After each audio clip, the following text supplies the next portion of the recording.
Good morning, student. Today we start our new topic, distinction between management and leadership. In previous video we study about leadership, meaning, characteristics, good quality of leadership and importance of leadership. In this video we study about the difference between the management and leadership. हमने देखा है कि manager as a leader role play करता है, but management activity and leadership activity is different. Serial number, basis of differences, management and leadership. Scope. First, management has wider scope and includes planning, organizing, staffing, directing and controlling. जो management है उसका scope बड़ा होता है comparison to leadership. इसमें हम include करते हैं मैनेजर प्लानिंग भी करता है, ऑर्गेनाइजिंग भी करता है, स्टाफिंग भी करता है, डायरेक्टिंग भी करता है और कंट्रोलिंग भी करता है. It has limited scope and it is a part of directing. ये लिमिटेड स्कोप होता है, सिर्फ डायरेक्टिंग का एक पार्ट होता है कि मैनेजर को जब डायरेक्टिंग का वर्क करता है तो डायरेक्टिंग के अंदर मैनेजर को लीडरशिप का भी वर्क करना पड़ता है. Then second point is relation. It employees superior subordinates relationship.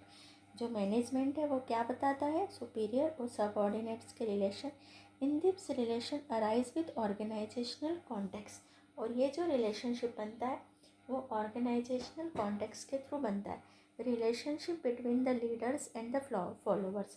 और लीडरशिप का जो रिलेशन होता है वो लीडर और फॉलोअर्स के बीच का बनता है.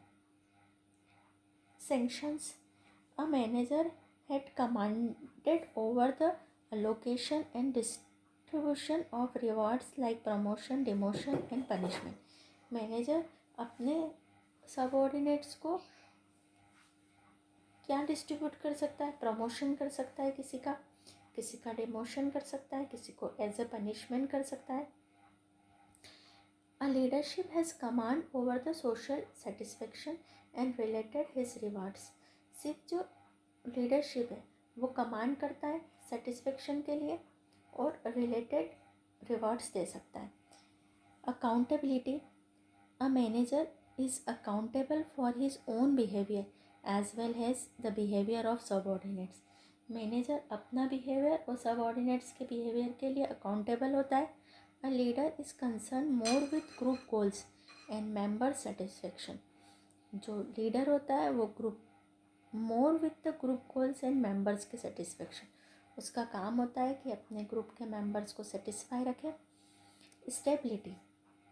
Manager is a stable, leadership is a dynamic. Manager stable होता है, उसके वर्क भी स्टेबल होते हैं और leadership is a dynamic work होता है. इसको आपको बुक में से ही लर्न करना है. We start the one new element of directing is communication. Communication हमको पता है कि जो भी आइडियाज़, फैक्ट, ओपिनियन, इमोशंस को हम एक्सचेंज करते हैं to or more than to persons के बीच में, वो हमारा कम्युनिकेशन होता है. Meaning and definition of communication. Communication is the exchange of ideas, fact, opinions and emotions between the executives and employees to achieve group goals. Communication क्या है, ideas का, facts का, ओपिनियंस का, इमोशंस का एक्सचेंज है. किसके बीच में, एग्जीक्यूटिव्स और एम्प्लॉयज़ के बीच में, जो ग्रुप के गोल अचीव करने के लिए जो फैक्ट, आइडियाज़ जो एक्सचेंज होते हैं, that is called the communication in business. It is the soul of modern large scale enterprises. There should be close and constant contact between the management and workers so that the desired work could be performed effectively.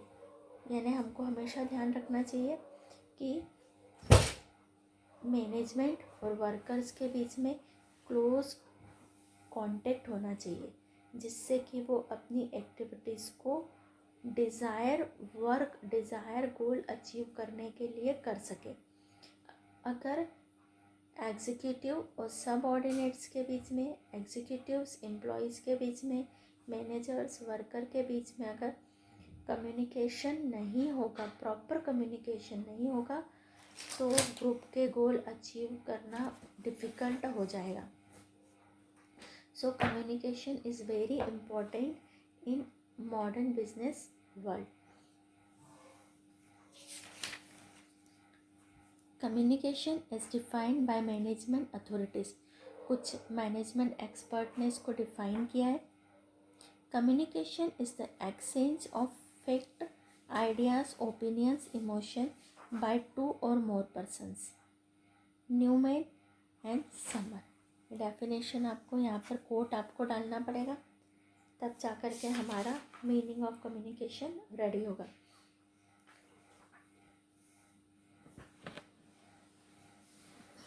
आगे हम आएंगे. In this way communication is a systematic process of creating mutual understanding through exchange of messages. तो हम ये समझ सकते हैं कि कम्युनिकेशन एक सिस्टमेटिक प्रोसेस है क्रिएटिंग द म्यूचुअल अंडरस्टैंडिंग. इससे म्यूचुअल अंडरस्टैंडिंग क्रिएट होती है through exchange of messages. Messages को एक्सचेंज करके. Characteristics of communication. There should be two or more than two in it. कुछ भी कम्युनिकेशन होने के लिए आइडियाज़ को, फैक्ट को, ओपिनियन को एक्सचेंज करने के लिए कम से come to or more than to person होना चाहिए, तभी कम्युनिकेशन पॉसिबल है. Second point, only views, ideas, information etcetera passes in it. इसमें सिर्फ कुछ व्यूज़, आइडियाज़, इंफॉर्मेशन जो बिज़नेस की एक्टिविटीज़ से रिलेटेड या बिज़नेस की ग्रोथ से रिलेटेड हो, वो ही इसमें इंक्लूड किया जाता है. It is a continuous process. हमको पता है कि कम्युनिकेशन ऐसा तो नहीं है कि वीक में एक बार कर लिया या डे में एक बार कर लिया तो फिनिश हो गया. Communication is a continuous process. Fourth point, sign and words are use. Communication में हम साइन, कुछ वर्बल और नॉन वर्बल दोनों हम इसमें यूज़ करते हैं. दोनों तरीके से हमारा कम्युनिकेशन पॉसिबल होता है. Fifth point, it may be direct or indirect between the two person. हम direct face to face communication भी कर सकते हैं और हम इनडायरेक्ट कम्युनिकेशन भी कर सकते हैं बिटवीन टू पर्सन. दो पर्सन के बीच में डायरेक्ट और इनडायरेक्ट दोनों तरीके का कम्युनिकेशन हो सकता है. Six, communication should have mutual understanding. Communication ऐसा होना चाहिए जिससे कि आपस में अंडरस्टैंडिंग आए. ईजी है, इसको सिर्फ आपको मीनिंग के साथ में रीड करना है. रीड करने से ही आप इसको लिख सकते हैं. अब यहाँ पर हमारा आया इम्पोर्टेंस ऑफ कम्युनिकेशन. कम्युनिकेशन का इम्पोर्टेंस क्या है? Communication is an indispensable part of the process of the management. हम मैनेजमेंट के प्रोसेस में से इस पार्ट को हम निकाल नहीं सकते. It is the essential part of our management. No organization can survive and grow without an effective systematic communication. The importance of communication can be justified on the following grounds. हम इसके meaning को समझेंगे. First है prompt decision. Communication के through हम prompt decision ले सकते हैं. Communication makes the required information available at short notice. Short notice पर जो भी हमको इंफॉर्मेशन रिक्वायर्ड है वो हमको थ्रू कम्युनिकेशन मिलती है. So that prompt decision can be taken regarding as the solution of problems and these decision can be execute properly. ताकि हम कम्युनिकेशन से प्रॉपर डिसीजन लेते हैं और वो डिसीजन हमारे प्रॉम्प्टली एग्जीक्यूट भी होते हैं. तो प्रॉम्प्ट डिसीजन के लिए कम्युनिकेशन इसेंशियल है. Then smooth and efficient operation. An effective communication system serve as a lubricant. कैसे कवर करता है कम्युनिकेशन? लुब्रिकेंट. जैसे कोई मशीन को चलाने के लिए लुब्रिकेंट ज़रूरी होता है, उसी तरह कम्युनिकेशन एक सिस्टमेटिक ऑर्गेनाइजेशन को चलाने के लिए ज़रूरत होता है. Fostering and smooth and efficient functioning of the enterprises. The achievement of goals of the enterprises is a paramount importance and communication is one of the important tools available to the managers to attain them. It is through communication that the manager issue order, instruction, regulates the behavior of subordinates in a desired direction. एक smooth और efficient operation के लिए communication essential होता है, उसी से हमारा business effectively चलता है. Third, effective leadership. एक जो मैनेजमेंट है, मैनेजर है, जो लीडर का रोल प्ले कर रहा है, तो वो इफ़ेक्टिव कब होता है? जब उसका कम्युनिकेशन सिस्टम इफ़ेक्टिव होता है. अगर उसका अपने ऑर्गेनाइजेशन के एम्प्लॉयज़ से, सबऑर्डिनेट से इफ़ेक्टिव कम्युनिकेशन है, तो उसकी लीडरशिप ऑटोमेटिक इफ़ेक्टिव हो जाती है. An effective communication system help the management to convey his ideas, views, decision, suggestion, feelings to the employees. On the other hand, employees also have opportunity to express their feeling, communicate their new ideas, reaction. These build an atmosphere of mutual trust and confidence, and the management is able to lead the guide of employees effectively. तो इसी से हमारा एक mutual trust का, एक confidence का atmosphere build होता है, जो हमारे एम्प्लॉयज़ को गाइड करता है और वो इफ़ेक्टिवली वर्क करते हैं. Fourth point, facilitates coordination. अब जो हमारा आता है कि हमने बार बार हम पढ़ रहे हैं कि हमारा coordination is the essential in management. तो कोऑर्डिनेट आता किसके थ्रू है? हम अगर कोऑर्डिनेशन बनाना चाहते हैं अपने ऑर्गेनाइजेशन, तो कोऑर्डिनेशन पॉसिबल है थ्रू इफ़ेक्टिव कम्युनिकेशन. जब मैनेजर और सबऑर्डिनेट्स के बीच इफ़ेक्टिव कम्युनिकेशन होगा, तो उनमें अपने आप कोऑर्डिनेशन बिल्ड होगा. Communication is the most effective means of creating cooperation and coordination. Exchange of ideas and information help in bringing out unity of action. It is in the pursuit of a common purpose. It binds people together. Communication is at the root of the all group activities. जो communication होता है वो हमारी पूरी group activities का role होता है. It is through coordination that manager comes closer to employees. और ये एक वो प्रोसेस है जिससे कि कोऑर्डिनेशन आता है और मैनेजर और एम्प्लॉयज़ क्लोज होते हैं. Fifth, help in adoption and defined line of action. ये हमको हेल्प करता है अडॉप्शन में.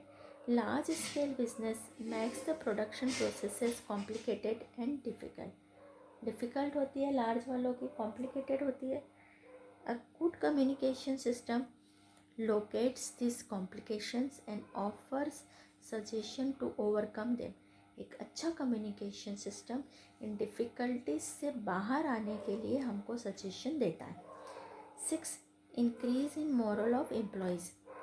Communication help the management to keep the employees full formed about the plans, job changes, etc. The moral of employees tend to be high when they clearly understand what they are supposed to do. Any 4 point importance of communication. Our new topic and important topic, जहाँ से question communication में जो question आते हैं वो topics में से आते हैं, वेरियस टाइप में से आते हैं. तो ये जो टाइप्स के हम पढ़ेंगे टॉपिक, ये हमको पूरे अच्छे से समझना है क्योंकि यहाँ से क्वेश्चन आता है communication. Various types of communication. Generally communication is classified on the various basis of, but following classification is important. First, formal communication. Second, informal communication. Oral communication. Fourth, written communication. Downward communication. 6, upward communication. 7 horizontal communication और जेस्चरल communication. तो इस type को इस picture से बताया है, formal, informal, oral, written, downward, upward, horizontal और gestural. तो अब हम स्टार्ट कर रहे हैं इसके types.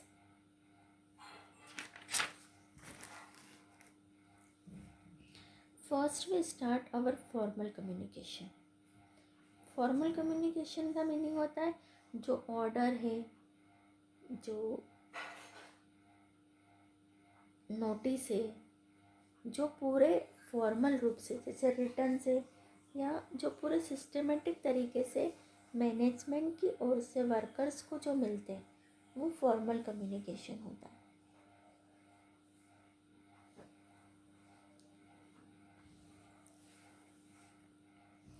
Formal communication, it is deliberately, consciously established by the management. कौन इसको करता है? मैनेजमेंट जो इस्टेब्लिश करता है वो हमारा होता है। It refer to the official communication which take place through a chain of command. Formal communication are generally written as policy manuals, procedural handbooks, memoranda, orders, scheduled meetings, conferences, special interviews, or information regarding promotions, suspensions, termination, employees, etc. in form of authentic written communicated system through formal scalar chain. Formal communication में हमारा जो भी management से जो establish relation होता है communication का, वो आता है। इसमें जो भी रिटन पॉलिसीज़ होती है, प्रोसीजर हैंडबुक होती है, मेमोरेंडम होते हैं, शेड्यूल्स होती हैं, मीटिंग होती है, कॉन्फ्रेंस होती है, स्पेशल इंटरव्यू होते हैं, ये सारा जो फॉर्मल हो रहा है ये पूरा हमारा इसमें आता है।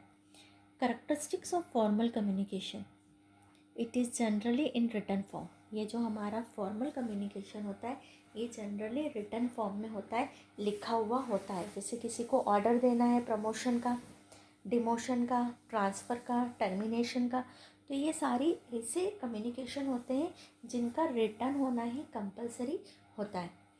Then second, it has information totally authentic and communicated by authority.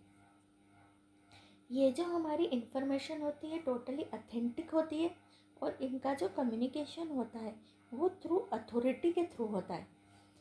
It is a communication system through formal and scalar chain. और ये जो इनका कम्युनिकेशन सिस्टम होता है ये स्केलर चेन, स्केलर चेन का मीनिंग होता है जो हमारा ऊपर से नीचे तक जो सारी पोस्ट बनी होती है उससे चलता है। ये ऑर्डर आएगा तो ऊपर से नीचे आएगा, सजेशन है तो अपवर्ड होंगे, नीचे से ऊपर जाएंगे, जंप करके एक दूसरे के पास नहीं आते। Fourth, it has a certain flow, इसका एक निश्चित फ्लो होता है। जैसे टॉप मैनेजमेंट मिडिल को ऑर्डर देगा, मिडिल वाले लोअर को देंगे, लोअर वाले अपने एम्प्लॉयज़ को, वर्कर्स को देंगे, तो सर्टन फ्लो होता है। Fifth, it has applied after careful thinking, ये जो भी पूरा कम्युनिकेशन होता है ये अप्लाइड होता है आफ्टर द केयरफुल थिंकिंग, पहले इस पर सब थिंकिंग करते हैं फिर ये अप्लाई होता है। Our next topic is advantages of formal communication. First, it is a systematic. It ensures orderly flow of information and ideas. ये एक सिस्टमेटिक तरीका होता है, ये इंश्योर करता है कि जो ऑर्डरली फ्लो हो रहा है, ऑर्डरली का मतलब बोर्ड ऑफ डायरेक्टर ने कोई डिसीज़न लिया फिर वो नीचे आएगा जनरल मैनेजर के पास, जनरल मैनेजर उसको अपने मिडिल मैनेजर्स को एक्सप्लेन करेंगे, मिडिल मैनेजर उसको अपने लोअर मैनेजर तक जाएगा और फिर ये इस तरीके से प्रॉपरली स्प्रेड होता है in written form. Second, it provide support to the authority of superiors over their subordinates, ये अथॉरिटी को सपोर्ट प्रोवाइड करता है सुपीरियर्स को अपने सबऑर्डिनेट पर। The sources of formal communication can be easily located, हम उसको ईजिली लोकेटेड कर सकते हैं कि ये कहाँ से ओरिजिन हुआ है। Fourth, it facilitate managerial control, ये मैनेजेरियल कंट्रोल को फैसिलिटेट्स करता है, इससे कंट्रोलिंग होती है। Fifth, it help in coordination of activities and efforts, ये एक्टिविटीज़ एफर्ट्स को कोऑर्डिनेट करता है। Then limitation of formal communication, first it is rigid and rule bound, ये रिगिड होता है, कठोर होता है। कोई ऑर्डर आता है ऑर्गेनाइजेशन में तो वो उसको हम कुछ भी उसमें चेंज नहीं कर सकते, और ये रूल से बाउंड होता है, नियमों से बंधा हुआ होता है। Second, it tends to slow because of scalar chain, इसका जो फ्लो होता है वो स्लो होता है क्योंकि ये स्टेप बाय स्टेप आता है। ऐसा नहीं है कि सीधे बोर्ड ऑफ डायरेक्टर से कोई ऑर्डर वर्कर्स या एम्प्लॉयज़ को आ जाएगा। Second, it tends to slow because of the scalar change. Third, it is lack personal touch, इसमें personal touch की कमी होती है। Fourth, accurate information may not be transmitted due to fear of criticism, जो criticism का fear होता है उसके कारण accurate information का transmission नहीं हो पाता है। तो ये हमारा पूरा फॉर्मल कम्युनिकेशन आपको as it is with characteristics with advantage and limitation learn करना है।